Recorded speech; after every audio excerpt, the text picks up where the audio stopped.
essa palavra veio para mim há alguns anos já. Eu sempre pedi a Deus uma experiência com Ele, porque eu sempre via os outros falando que uma experiência com Deus mudava a pessoa. E como eu nasci em um berço cristão, para mim, para a igreja, sempre foi algo muito normal, muito comum. Fazia parte do meu cotidiano, né? Da minha rotina. E quando os meus pais foram para Portugal, eu comecei a ter uma real experiência com Deus. Um relacionamento mais íntimo. E essa palavra, que é Mateus 6, de 25 a 34, quando o Cris comentou comigo, quando eu me voluntariei, ela veio automaticamente, né, na minha mente. E o tema é Jesus, a cura da ansiedade e o nosso sustento. Por que a ansiedade? A ansiedade, ela junto da depressão, do estresse, são os grandes males da humanidade, né? Algo que assola todos, cristão ou não. Nós temos isso, né? A depressão é um excesso do passado, o estresse é um excesso de presente e a ansiedade é um excesso do futuro. Então, vou ler com vocês, né? Mateus 6, do 25 a 34. Portanto, lhes digo, não se preocupem com sua própria vida, quanto ao que comer, ao que beber, nem com seu próprio corpo, quanto ao que vestir. Não é mais importante que a comida e o corpo, mais importante que a roupa? Observem as aves do céu, não semeiam, nem colhem, nem armazenam em celeiros. Contudo, o Pai Celestial as alimenta. Não tem vocês mais valor do que elas? Quem de vocês, por mais que se preocupe, pode acrescentar uma hora que seja a sua vida? Por que vocês se preocupam com roupas? Vejam como crescem os lírios do campo. Eles não trabalham e nem tecem. Contudo, eu lhes digo que nem Salomão, em todo o seu resplendor, vestiu-se como um deles. Se Deus veste assim a erva do campo, que hoje existe e amanhã é lançada ao fogo, não vestirá muito mais a vocês, homens de pequena fé. Portanto, não se preocupem dizendo o que vamos comer, o que vamos beber ou o que vamos vestir. Pois os pagãos é quem correm atrás dessas coisas, mas o Pai Celestial sabe que vocês precisam delas. Busquem, pois, em primeiro lugar o reino de Deus e sua justiça, e todas essas coisas lhes serão acrescentadas. Portanto, não se preocupem com o amanhã, pois o amanhã trará suas próprias preocupações, basta cada dia o seu mal. Vamos fazer uma oração. Senhor meu Deus, Pai, te agradecemos, Senhor, por essa reunião, que nós podemos, Senhor, estudar a Tua Palavra, Senhor, podemos nos achegar a Ti, Senhor, com o coração aberto, Senhor, preparado, Senhor, para a Tua Palavra, e que nós possamos, Senhor, ruminar ela, Senhor, durante a semana, e que ela venha, Senhor, criar raízes, Senhor, e que nós possamos verdadeiramente, Pai, descansarmos em Ti, Senhor. Seja conosco, Senhor, abre nossos corações e a nossa mente, Pai, e que tudo o que aconteça aqui, Pai, seja para a Tua honra e glória, Senhor. Amém.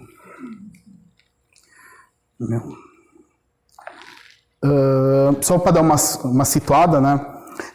Jesus Cristo já tinha começado seu ministério, ele tinha jejuado por 40 dias, logo em seguida ele foi tentado, João Batista tinha sido preso e Jesus começou a fazer seus primeiros discípulos.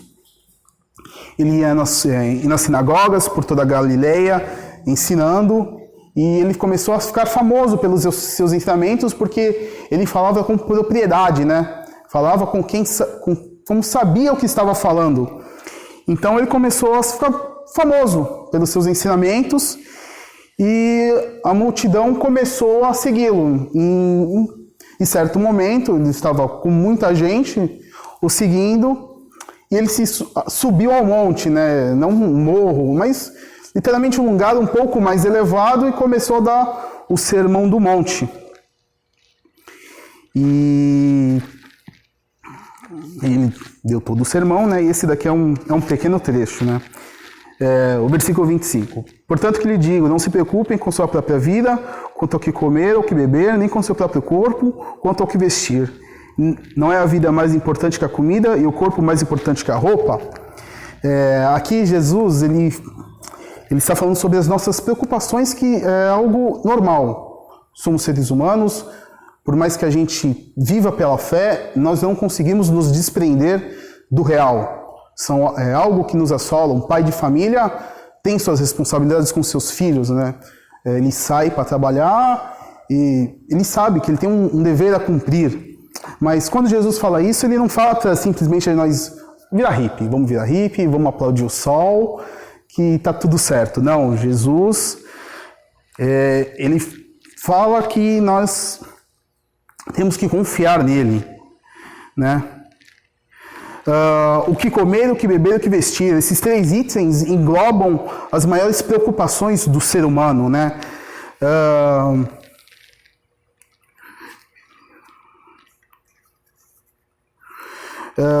E hoje nós vivemos uma nova era. Hoje nós temos até uma preocupação a mais, o que vai nos entreter, o que vai fazer a gente se desligar das preocupações, né? Quando Jesus fala que a nossa vida é mais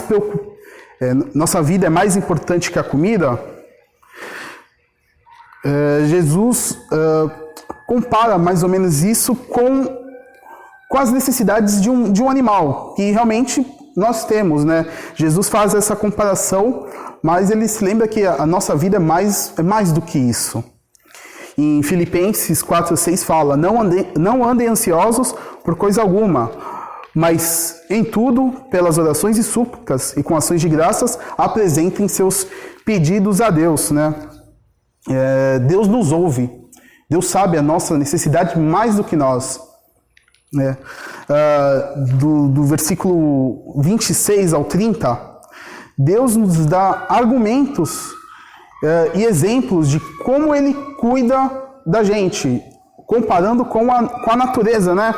Os pássaros não passam fome, Deus os sustenta, mas nem por isso a gente vê pássaro esperando a comida cair do céu.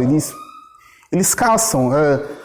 Todo mundo aqui de Santos, da Baixada, se vocês forem, principalmente no verão, à noite na praia, vocês vão ver naqueles holofortes pássaros caçando, né? Geralmente eles têm hábitos diurnos e nem por isso os impede. À noite você vê muito pássaro caçando pequenos insetos, né? Que voam. E isso reflete a nós, né? Isso é algo que nós temos que se preocupar, né? O nosso sustento. Em Gênesis 3:19, Deus fala, né? Com o suor do seu rosto você comerá o seu pão até que volte à terra, visto que dela foi tirado, porque você é pó e ao pó você voltará. No versículo 26, vou até ler aqui com vocês. Perdão, 27. Quem de vocês, por mais que se preocupe, pode acrescentar 1 hora à sua vida? Hoje em dia, a gente tem muito a falsa impressão que nós temos um controle de nossas vidas. Nós temos até um certo ponto, né? A partir desse ponto é a fé. A gente vê muito falando, estude enquanto eles trabalhe enquanto eles dormem, estude enquanto eles se divertem, busque seus objetivos. É importante, sim, sem dúvida, nós queremos conforto, nós queremos uma vida melhor, mas a vida não se resume a isso, né? A vida é muito mais, nós temos que ter um relacionamento com Deus, né? Quanto mais a gente foca no terreno, mais o espiritual é deixado de lado e a nossa vida tem que ser um equilíbrio, né?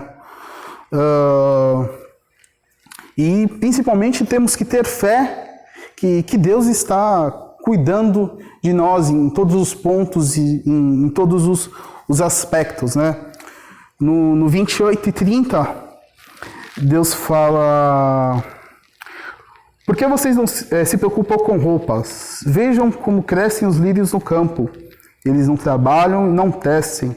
Contudo, eu lhe digo, nem Salomão, em todo o seu resplendor, vestiu-se como um deles. Se Deus veste assim a erva do campo, que hoje existe e amanhã é lançada ao fogo, não vestirá muito mais a vocês, homens de pequena fé? É engraçado como a gente se preocupa muito com a nossa aparência, né? Mas é do homem, né? A gente quer sempre estar bem vestido, bem presente. E eu acredito que nada que o homem consiga fazer é tão belo quanto a criação de Deus. E com a criação de Deus a gente vê como ele cuida da sua criação. Então, se Deus cuida da forma que ele cuida da criação, imagine nós que somos seus filhos, suas principais criações, né? Fomos tão amados ao ponto que Deus deu seu Filho por nós. Então, a gente vê como algumas preocupações são tão banais e triviais, né? Comparado ao amor de Deus pelas nossas vidas, né? No versículo 31 e 32. Portanto, não se preocupem dizendo o que vamos comer, ou o que vamos beber, ou o que vamos vestir, pois os pagãos é que correm atrás dessas coisas, mas o Pai Celestial sabe que vocês precisam delas. Deus conhece as nossas necessidades e nós somos chamados a ser libertados da ansiedade através de Cristo, com todo o seu cuidado, né, com todo o seu sustento. No Antigo Testamento, eu lembro acho que é o Eliseu, eu não lembro o profeta, mas eu lembro da passagem que a mulher, ela estava com muita fome, muita necessidade, e ela literalmente não tinha mais o que comer, e Deus enviou um profeta, né? E Deus falou, separa as suas botijas, e Deus a sustentou, né? Elias, muito obrigado, profeta Elias. Deus encheu, né, as botijas de azeite e farinha. Então, as dificuldades vêm, mas o socorro, o preparo vem de Deus, né? Ele não nos abandona.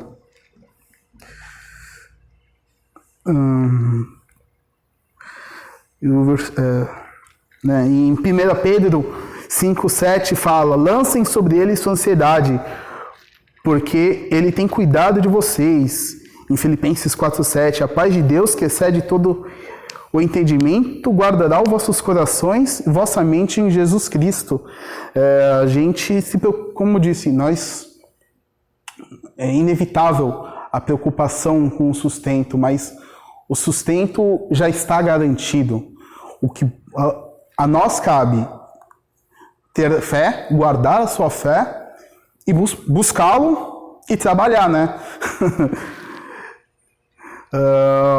No 33, versículo 33, fala: busquem, pois, em primeiro lugar o reino de Deus e sua justiça, e todas essas coisas lhes serão acrescentadas.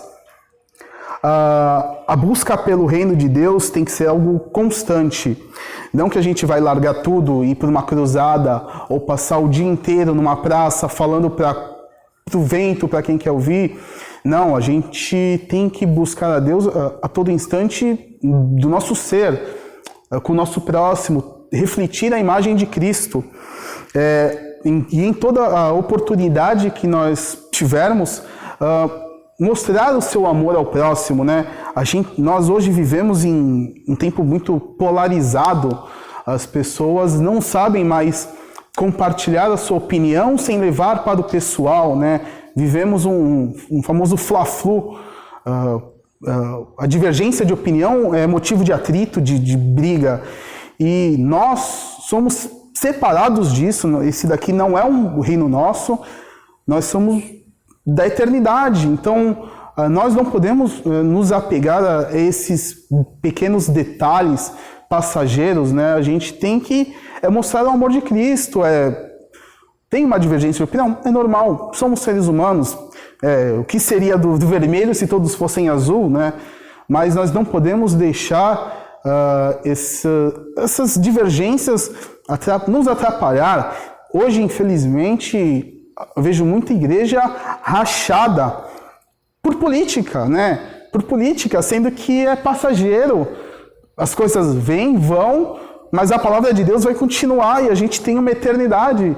E não vale a pena a gente deixar de ter uma comunhão com o nosso irmão por uma divergência política, algo banal, algo que daqui a uma geração ninguém vai se lembrar do político, né? A bandeira que nós temos que levantar é Cristo Jesus. E o versículo 34, portanto, não se preocupem com amanhã, pois o amanhã trará suas próprias preocupações, basta cada dia o seu próprio mal. Ao meu ver, esse é o segredo para nós mantermos a nossa sanidade. Nós temos que escolher as nossas batalhas, porque se a gente absorve tudo, vem o burnout, vem o estresse, vem a ansiedade. Nós temos que ser seletos com as nossas batalhas, né? A Bíblia fala que a nossa luta é contra a carne, mas é contra as potestades. Então, que nós saibamos com que se preocupar, que nós possamos entregar a Deus as nossas preocupações e nos preocuparmos com o que nos edifica, com o que vai nos dar a paz, com o que vai nos colocar mais próximos a Deus. E para encerrar, eu quero ler um salmo, né? Salmo 91, de 1 a 9.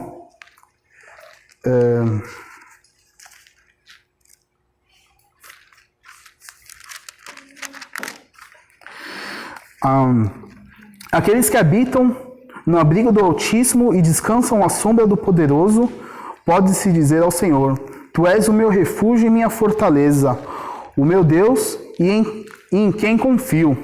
Ele o livrará do laço do caçador e do veneno mortal. Ele o cobrirá com as suas penas e sob suas asas você encontrará refúgio. A felicidade dele será o seu protetor. Você não temerá o pavor da noite, nem a flecha que voa de dia, nem a peste que se move sorrateiramente nas trevas, nem a praga que devasta ao meio-dia. 1000 poderão cair ao seu lado, 10.000 à sua direita, mas nada o atingirá. E você simplesmente olhará e verá o castigo dos ímpios.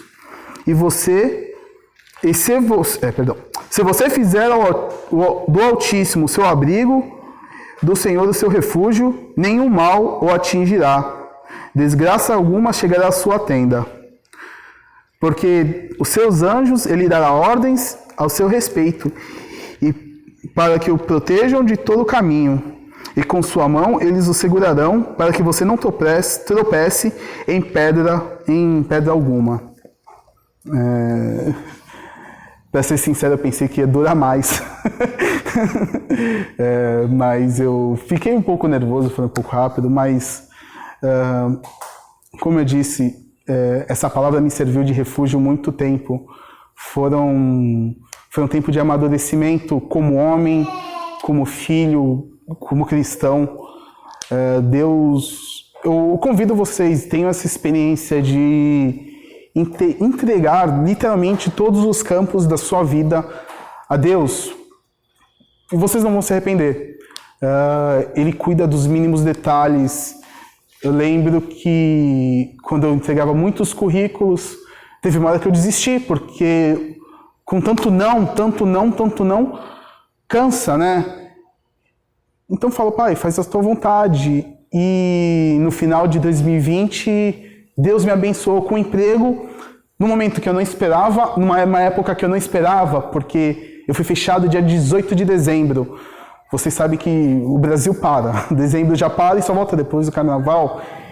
E foi no momento que ele proveu. Eu não esperava, ele proveu. E agora eu vejo que como Deus é bom, como ele é perfeito nos mínimos detalhes, né? Como Ele cuida da gente de uma forma que é humanamente impossível compreender. Mas para Deus não tem impossível, né? Para Ele não existe não existe barreira. E eu quero encorajá-los que vocês possam entregar literalmente as suas angústias e suas ansiedades e confiar que na hora certa, no momento certo, a provisão vem. A gente pode achar que demora, mas não demora. Deus está trabalhando, Deus está sondando, Deus está forjando. E no momento dele, no momento que ele acha certo, ele dá, ele entrega, né? Ele conhece nossos corações melhor do que nós. E ele prepara algo que está acima da nossa vontade, do nosso querer. Realmente é maravilhoso. Quando a gente percebe o amor e o cuidado de Deus em nossas vidas. Eu vou fazer uma oração para encerrar. Quem quiser também orar, fique à vontade, tá? Senhor meu Deus, obrigado, Pai, porque Tu és maravilhoso, Senhor, porque o Teu sustento não tarda, não falha, Senhor, Ele sempre chega na hora exata, Pai. Ele nos surpreende, Senhor, Ele vem, Senhor, Ele nos completa. E obrigado, Senhor, porque Tu não nos abandonas, Senhor. As dificuldades da vida vêm, nos batem, Senhor, e nós pensamos que nós estamos sozinhos, Senhor, que nós não temos ninguém, Senhor. Mas nós temos a Ti, Senhor, e nada mais, Senhor, importa, Senhor, nada mais. Nós não precisamos de mais nada quando temos a Ti, Senhor.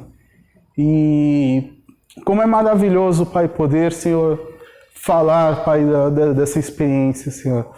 Obrigado porque Tu és o nosso sustento, Senhor. Nós vivemos, Senhor, em momentos difíceis, Pai. Tanta informação, tanta coisa ataca a nossa mente, Senhor, mas que nós possamos, Senhor, lembrar, Pai, que Tu és, Senhor, o nosso refúgio, Senhor, Tu és o nosso refrigério, Pai. E que as coisas, Senhor, às vezes aparecem ser impossíveis, Senhor, não estão no nosso alcance, Pai. Mas Tu está à frente, Senhor, Tu estás cuidando, Senhor. Tu estás preparando, Senhor. Tu estás nos preparando, Senhor, para Tuas bênçãos, Senhor. E que nós, Pai, possamos, Senhor, encontrar uma genuína, Senhor, alegria, Senhor, nos momentos de dificuldade, Pai. Porque essa alegria vem de Ti, Senhor. Essa alegria, Pai, é algo que para o homem, Senhor, é impossível ser explicada, Senhor. Porque nós sempre acabamos sendo forçados a olhar para baixo, Senhor. Mas Tu estás no alto, Senhor, e do alto vem o nosso socorro, Senhor. Então eu Te agradeço, Senhor, porque a Tua graça é maravilhosa, Senhor. Mesmo quando somos infiéis, Senhor, mesmo quando tropeçamos, Senhor, Tu estende as Tuas mãos, Senhor, e Tu nos resgata, Senhor, Tu nos tira da lama, Senhor, Tu nos lava, Senhor, e prepara, Senhor, um assento ao Teu lado, Pai. Obrigado, Senhor, porque nós nunca poderemos, Senhor, agradecer de forma adequada, Senhor, mas nós entregamos, Senhor, a nossa vida em Tuas mãos, Senhor. E pedimos, Pai, que Tu age, Senhor, que Tu trabalhes, Senhor, da Tua forma maravilhosa, Pai, e que nós, Senhor, encontremos, Senhor, sempre a alegria, Senhor, em Te servir, em Te buscar, Pai.